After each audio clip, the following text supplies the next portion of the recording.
ho lehlohonolo motho ya sa lateleng keletso ya bakgopo,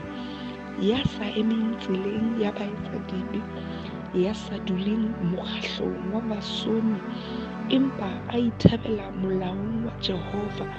molao wa ona a o nahana motshehare le bosiu, o jwalo ka sefate se hlomilweng pela metsi a kollang, se behang ditholwana tsa sona ka kgwedi ya tsona, seo mahlaku a sona a sa fufureheng, se a se etsang kaofela se a mo atla. Empa ba kgopo ha ba jwalo, ba jwalo ka moko o fefolwang ke meya, le kahlolong ba kgopo ba kekebe ba ema, le ha e le baetsa-dibe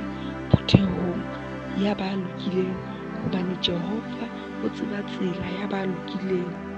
empa tsela ya ba kgopo e fella tshenyehong.